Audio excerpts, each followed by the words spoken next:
It's the Real News Network. I'm Sharmini Pires coming to you from Baltimore. The New York Times reported on March 17th that President Obama privately told a group of Democratic donors last Friday that Bernie Sanders was nearing the point at which his campaign against Hillary Clinton would end and that the party must soon come together to back her. Mr. Obama made the remarks after reporters had left a fundraising event that took place in Austin, Texas, for the Democratic National Committee. According to the New York Times, White House officials confirmed the report. Bernie Sanders indirectly responded to this on MSNBC, saying that to suggest he would drop out of the race now before the convention is absurd. I spoke to Robert McChesney, professor of communications at the University of Illinois and co-author, along with John Nichols, of the new book, People Get Ready. I spoke to him about whether he thought Bernie Sanders still has a chance at securing the Democratic nomination, and this is what he had to say. I think his chances still are very strong. I think what's happened is by watching conventional media, they play this expectations game. And they started doing something interesting this year. They've added in superdelegates into the total of delegates, which makes Hillary's lead look overwhelming. In fact, the superdelegates are not formally committed to any candidate. They can change at any time. And I think it's highly unlikely if Bernie Sanders were to win the majority of elected delegates, the superdelegates would throw it to Hillary, make her the nominee, because that would lead to an upheaval in the party, the likes of which the country's never seen. I think it would guarantee her defeat in the fall. So if Bernie wins the most delegates, I think he'll get the nomination. The superdelegates will come over. Can he do it? Yeah, I think so. But there's a couple things people forget when they look at his situation today.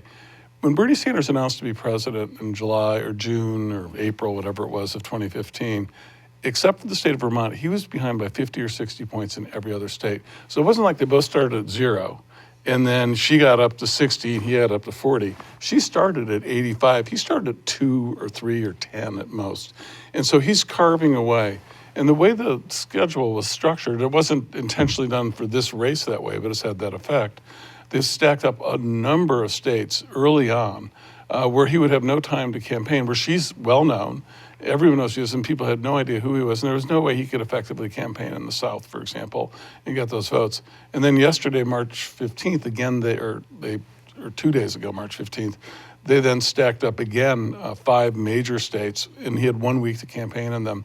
So you come out of all of this, and actually he's not looking bad at all. He's not far behind in delegates, elected delegates, and he's done amazingly well. The states he's done best in have been high turnout states. The states he's done worst in have been record low turnout states, where Hillary has won her great victories as a rule, with some exceptions. And now we're looking at a schedule that goes very favorably for Bernie Sanders. I think most people, including the person sitting to my immediate right, would tell you that he's favored to win the next 7 primaries or caucuses. That takes us 5 weeks to New York on April 19th. So if he goes into New York on a 7 or 8 caucus and primary winning streak, and he's got 2 weeks to campaign in New York, well, that could change everything, but he's far from out of it. And the absurdity of this, imagine if Marco Rubio or Ted Cruz or John Kasich had 42% of the elected delegates, was favored in the next 8 caucuses or primaries, so ahead in the polls, and the media were clamoring for this person to get out of the race because they were in second place. That would be considered absurd. Bernie Sanders is the only presidential candidate ever who's had this significant of a role, this powerful of a role. People are saying, well, you have no hope whatsoever. He has plenty of hope. Now he's got to do it. He's got to win these elections. He's got to campaign. He's got to have some luck, and he's got to make his breaks. But he's very much in the game. So I think people who are interested should turn off the cable television and just don't listen to these spin masters who've been wrong about everything at all times, and actually go out and see what's actually happening. And I think they'll find that Sanders is thriving. That was Robert McChesney, and thank you for joining us on the Real News Network.